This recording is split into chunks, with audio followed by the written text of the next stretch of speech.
WSFA 12 Sports with Hailey Sutton. Yeah, I don't know what the bigger rivalry is at this point, whether it's Brantley and Laverne or me versus the rain. I can't seem to catch a break.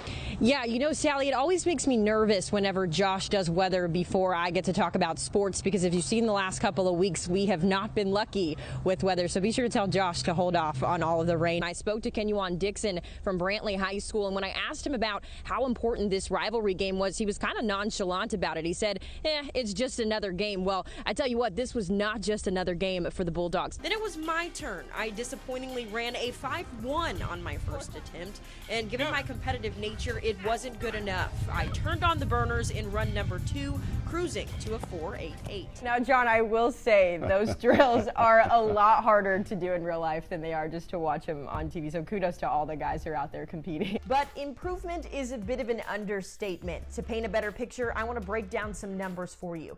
First, 19. That's the average number of points the Tide is giving up this year per game. In fact, half of their opponents didn't even meet that mark this season. Second, 35, the total number of sacks this defense has produced. Alabama and Florida tied for most in conference play.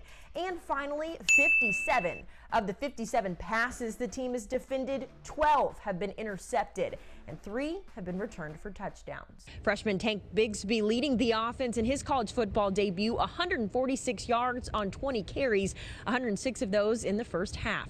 Auburn now turns its attention to South Carolina on the road next week. The family here at Lee High School continues to mourn the loss of Jamari Smith, the staff opening up about what he meant to both the school and to the city of Montgomery. It's the first Saturday in May. Normally, racing fans would be putting on their best derby hats and heading out to Churchill Downs for the first race in the Triple Crown Series. Coach Cross says he's hoping to add one more player who's ready to take the stairs.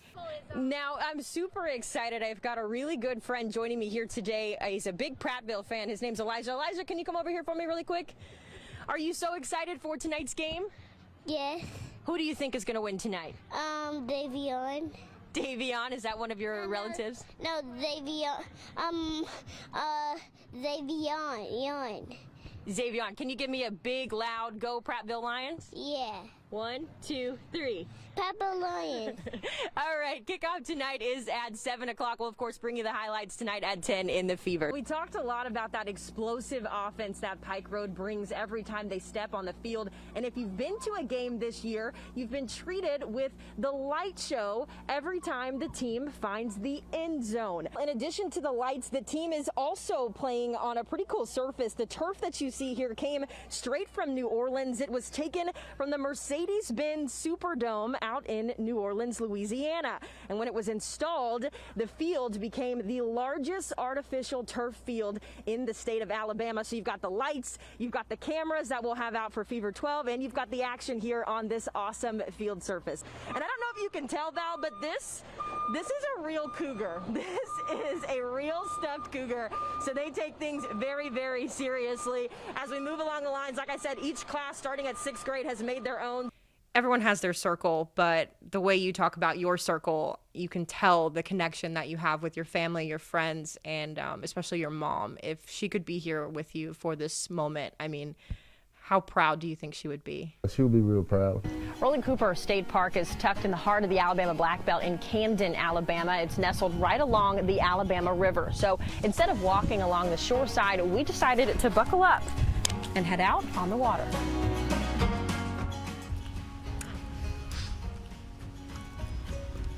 Oh, it's definitely sour. That one's got a little bit more of a bitter taste.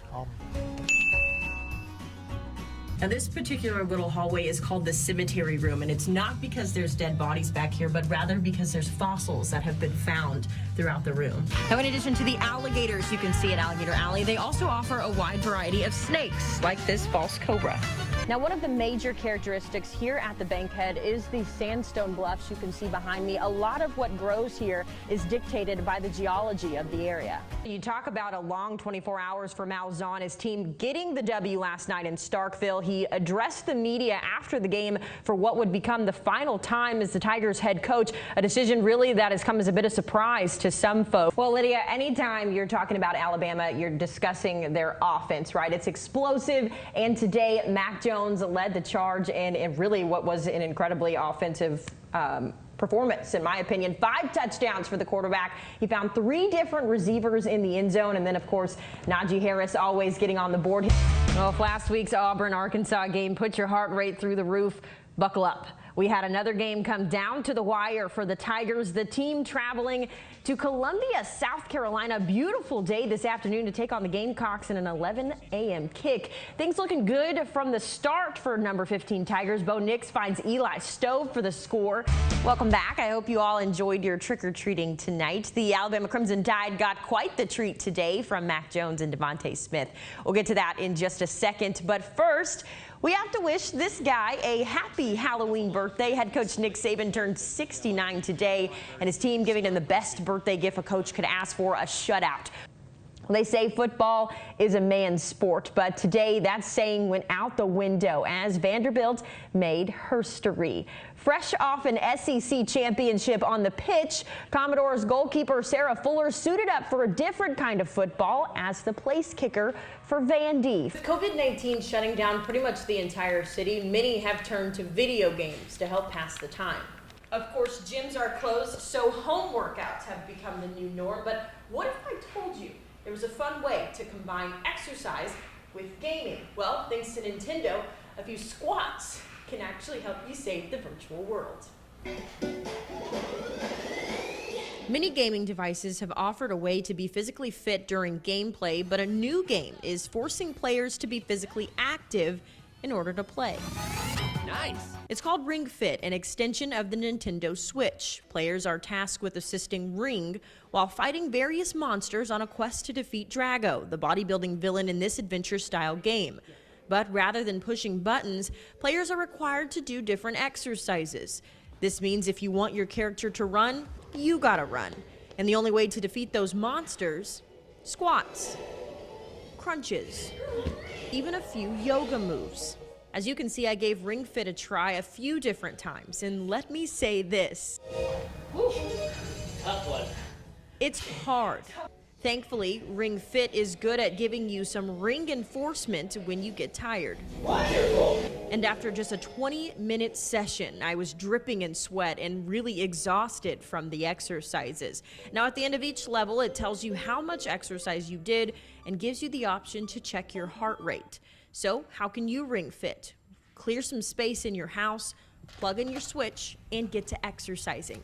You'll burn some calories, break a sweat, and save the world, all from the comfort of your living room. Hailey Sutton. Release to victory! Yeah! WSFA 12 Sports. Well, it was a day he'll never forget. After 3 days of waiting, Daniel Thomas finally got the call. The former Lee General is now a Jacksonville Jaguar. Hugs all around as Daniel Thomas embraces family after getting the call from Jacksonville head coach Doug Marrone. Many emotions filled the room. Tears, cheers, and praise to the Most High as Daniel's future on the football field was secured. All the praise go to God, man. I just feel like it's a real moment, you know, and it's like a dream come true. And I know it had to be God because, you know, it's crazy, but I thank God for it. During his time with the Tigers, Thomas had 199 total tackles, 124 of which were solo. He had 5 interceptions, 13 pass deflections, and a trio of both forced fumbles and fumble recoveries. Now he turns his attention to Jacksonville. I mean, they're going to get a hard worker, you know, very hard-hitting safety. God is always around the ball, very instinctive and very smart. You know, just going to do what it takes. Whatever the team needs, I'm going to do it. So they're going to get a team player. Although he'll be just a few extra hours and a short drive across the Florida-Alabama border, he says he's thankful to be so close to family because... That means when I get a chance, I'll be in church on Sunday. In the end, Daniel says he's grateful for the people in his corner and the ones who couldn't be here. And now his focus is on making them proud at the next level. Auburn, man, like it's crazy just receiving that last-minute scholarship 4 years ago.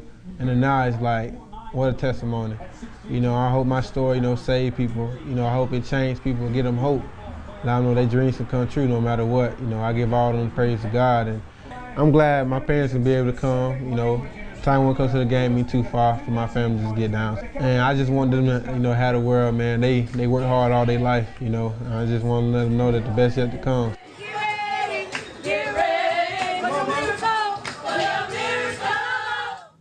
Duval. Shout out to Lee Southwick. I love that story. Congrats, Daniel. Thanks for letting WSFA 12 News be a part of your big day.